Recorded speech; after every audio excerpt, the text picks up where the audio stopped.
నువ్వు ఎక్కడి నుండి వచ్చినావు, నీ బతికేంది, మాచారెడ్డిలో ఉన్న పాచారెడ్డి ప్రజలకు తెలియదా? ఆఖరికి నువ్వు ఇప్పుడు కట్టినటువంటి ఇల్లు ఏదైతే 5 అంతస్తులుందో దానికి కూడా మున్సిపల్ పర్మిషన్ లేదు. కనీసం 5 అంతస్తులున్న ఆ బిల్డింగ్ చుట్టూరా ఫైర్ ఇంజన్ తిరగాల, సెట్ బ్యాక్స్ లేవు. నీ సంగతి ఎవరికి తెలియదు.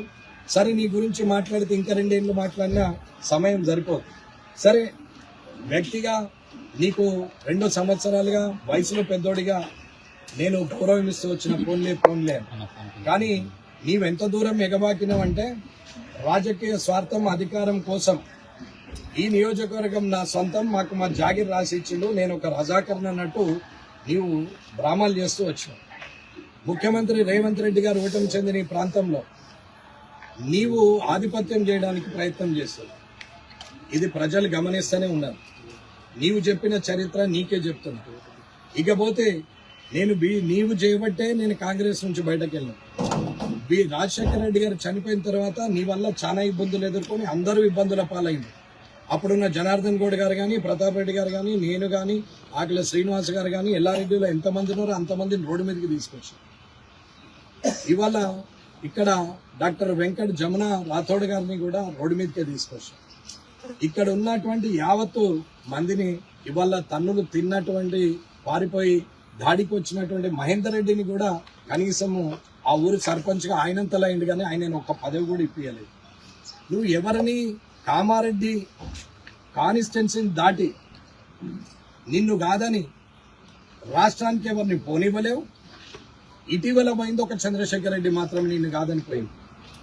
అది తప్ప నువ్వెవరిని కూడా రాష్ట్రంలో ప్రధాన పోస్టులో ఉంచే ఆలోచన పార్టీ పోస్టులో కాదు, ప్రభుత్వం పోస్టులో కూడా ఉంచావు. నిజామాబాద్లో 4 కార్పొరేషన్లు వస్తాయి, బాన్స్వాడలో వస్తాయి, కానీ కామారెడ్డిలో రాదు. 30 ఏళ్ళు నీ వెనకాలే తిరిగినా ఇంకా కామారెడ్డిలో కౌన్సిలర్ స్థాయో ఆ కింది స్థాయి ఉండాల్సిందే తప్ప పైకి ఎదగనీయవు. ఇలాంటి పరిస్థితుల్లో మళ్ళీ తగదునమ్మా అని చెప్పి మళ్ళీ వచ్చావు.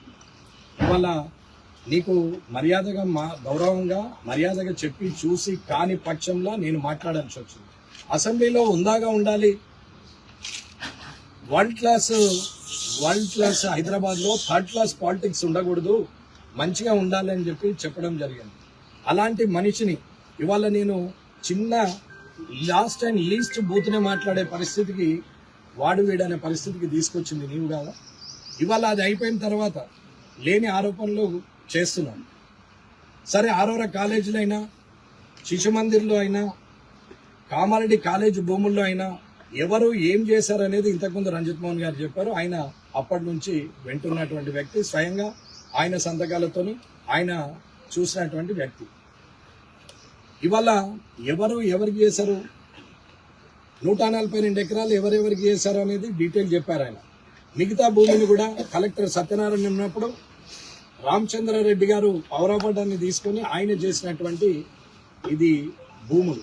ఈ శిశు మందిరికి కూడా లీజ్ అగ్రిమెంట్ ఇచ్చిరో దాని అమౌంట్ కూడా కాలేజీలో పడుతున్నది, అది అమ్మలేదు. నీకేది దోస్తుంది చిన్నపిల్లలకు చెప్పి తిట్టండి, నోటికి వచ్చినట్టు మాట్లాడరు, వాళ్ళు దో తిప్పుతాం, ఆయన పైన తిప్పుతాం, మీరు ఏమో చేస్తాం, పలుగొడతాం అంటే ఇవాళ అర్థమైంది కదా అన్న, ఓన్లీ పలుగుతుంది అన్న. ఇది ముహూర్తం, ఇది ఓన్లీ ముహూర్తం, ట్రైలర్.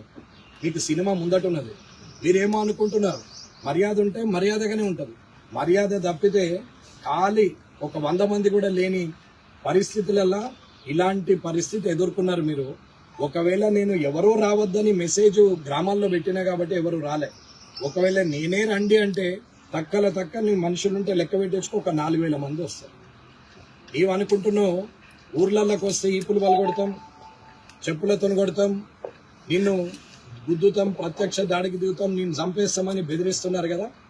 మీరు బెదిరించినందుకు నేను ఎస్పీ గారికి ఆల్రెడీ లెటర్ ఇచ్చిన. నాకు వీళ్ళందరూ ప్రత్యక్ష దాడికి దిగుతామని బెదిరిస్తున్నారు, రేపు ప్రొద్దున నాకేదైనా జరిగితే మీదే బాధ్యత అని ఎస్పీ గారికి మొన్ననే లెటర్ ఇచ్చిన. నేను అనుమానించినట్టు ఇలా ఆ పనికి పూనుకున్నాను. నేను సందీప్కు ఫోన్ చేసి ఏదైతే నీవు అన్నావో అది ప్రూవ్ చేద్దాం, నీవు రా, ఒకవేళ మా నాన్న తప్పు చేస్తే మా నాన్న ఫోటో తీసుకొని వచ్చి నేనే చెప్పుతో కొడతా, లేదు నేను తప్పు చేస్తే నువ్వే నీ చెప్పుతో నన్ను కొట్టు, లేదు ఇదే తప్పుడు ఆరోపణ చేస్తే ఆరోపణ చేపించినటువంటి వ్యక్తి లేదా నువ్వు ఏ శిక్షకు అర్హులు నువ్వు అది ఆలోచించుకో, రేపు ఒక్కనివే రా, నేను ఒక్కనే వేస్తా, ప్రెస్ ఉంటారని చెప్పిన. ప్రెస్లో కూడా ఆఫీసర్లు దానికి సంబంధించిన కాలేజీ భూములలో ఉన్నటువంటి ఆఫీసులకు సంబంధించిన అధికారులను రమ్మని చెప్పిన. ఎక్కడెక్కడ ఎన్నెన్ని భూములు ఇచ్చినామో ఎవరెవరు అధికారులు ఉన్నారో వాళ్ళందరినీ రమ్మని చెప్పినాం, కానీ కార్యకర్తలను రమ్మని చెప్పలేదు. కానీ మీరేం చేశారు? వేలాదిగా తరలి రండి. దేనికి? నేను ఒక్కనే వస్తాను, నువ్వు రా, ప్రూవ్ చేయని చెప్పినాను.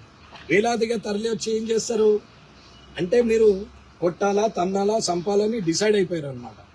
ఎందుకంత ఇబ్బంది మీకు అంటే మీ అరాచకాలను, ఆగడాలను, మీ కరప్షన్ను అడ్డుకుంటున్నాడు అనేది. దీనికి తోడు మీరు కలిసిందే బీఆర్ఎస్ తో, మీరిద్దరు ఒకటే.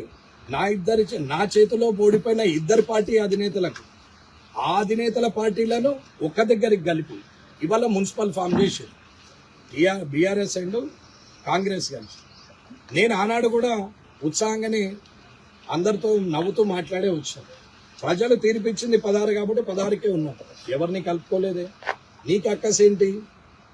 అవినీతి జరగనీయని చెప్పాను తప్ప వేరే విషయం ఏం లేదు. సరే అయింది, ఆ రోజుతో వచ్చినాక ఊరుకోవచ్చు. నీ మనుషులతో కొట్టిస్తా బిట్టిస్తాను. నేను రేపటి నుంచి గ్రామాల్లోకి వస్తా, ఎవడు అడ్డుకుంటాడో చూస్తా. నేను వస్తా, వచ్చేవాళ్ళు వస్తారు. దమ్మున్నోడు ఎవడైనా అడ్డుకోవచ్చు, ఏం పర్వాలేదు. నేను పేపర్ కోసం చెప్పట్లేదు.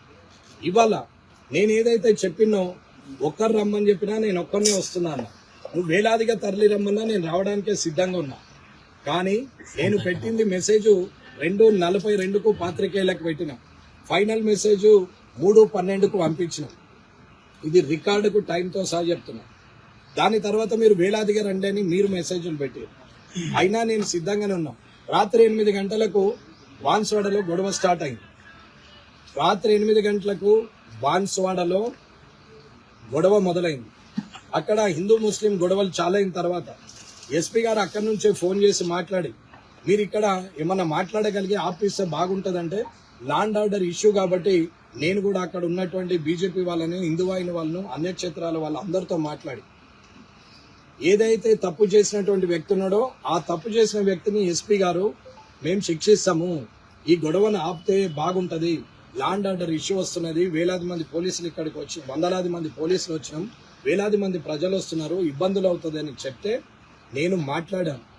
ఇక్కడున్న చైతన్య రెడ్డి గారు, ఇక్కడున్న సిఐ నరహరి గారు, అక్కడ ఉన్నటువంటి ఎస్పీ గారు, అందరు అక్కడున్న ఏఎస్పీలు అందరూ ఫోన్ చేస్తే సరే అని మాట్లాడినాం. రాత్రి 12:30 వరకు అది మొత్తం సద్దుమనేటట్టు చేశారు.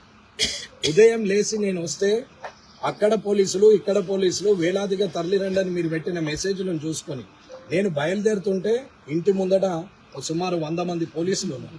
7:30కి మీరు 9:30, నేను 10 అన్నా, మీరు 8:30 అన్నారు, మళ్ళా 9:30 అన్నారు. సరే మీకన్నా ముందు నేనే వస్తా అనుకున్నా. ఒక్కడనే బయలుదేరినాం వితౌట్ గన్మెన్స్. కానీ పోలీసులు అడ్డుకున్నారు. ఎస్పీ గారు ఫోన్ చేసి, అన్ని తెలిసిన వ్యక్తులు, మీరంటే గౌరవం ఉంది, మీరు ల్యాండ్ ఆర్డర్ను కాపాడతారు అనుకున్నాం, ఇన్ని రోజులు ప్రశాంతంగా ఉన్న కాన్స్టిట్యున్సీని రణరంగంగా మారుతున్నది, మీరు సహకరిస్తే బాగుంటది. బాన్స్వాడలో సమస్య చాలా జటిలంగా ఉంది, మీకు కూడా తెలుసు. ఇక్కడ 144 సెక్షన్ ఉంది, మళ్ళీ కామారెడ్డిలో అంటే ఈ పోలీస్ ఆ పోలీస్ చాలా సఫర్ అవుతామండి. ఒక్కసారి మీరు ఇల్లు కదలకుంటే మిగతాదంతా మేము చూసుకుంటామంటే సరే మంచిది, పర్వాలేదు. కానీ కలెక్టర్ గారు రెవెన్యూ రికార్డ్స్ని తెప్పించి, ఈసీలు పహానీలు తెప్పించి, ఈ 263 ఎకరాల నర ఎంతైతే భూమి ఉందో ఈ భూమిలో ఒక్క ఇంచు కూడా ఎటన్నా పోతే నేను రాజీనామా చేస్తా, లేదు అంటే కలెక్టర్ గారు ప్రకటించాలి. ఈ భూముల విషయం 30 ఏళ్లుగా బదనాం చేసుకుంటూ తిరుగుతున్నారు నన్ను, మా తండ్రి గారిని. ఇవాళ ఎవడెవడో లేచినోడు లేవనోడు వెంట్రుక పుట్టినప్పుడు కూడా పుట్టినటువంటి వ్యక్తి అటువంటి వాడు కూడా ఇవాళ మాట్లాడుతూ ఉంటే కుటుంబాన్ని అవినీతి పరులు అని చెప్తే 263 ఎకరాలు తయారు చేసినప్పుడు చుట్టుపక్కల మేము 100 ఎకరాలు కబ్జా పెట్టాలి, ఎక్కడ అరగజం లేదు. ఇవాళ 263 ఎకరాలు ఒక్క గజం అమ్మితే నిరూపించమంటే నిరూపించరు. కానీ ప్రతిసారి అవినీతి అవినీతి అని అంటాడు. ఇదే దొంగ ఆ రోజు ఇలాగే చేశారు, మళ్ళీ ఈ రోజు అలాగే చేస్తున్నారు. కాబట్టి నిరూపించుకోవాల్సిన బాధ్యత నాది.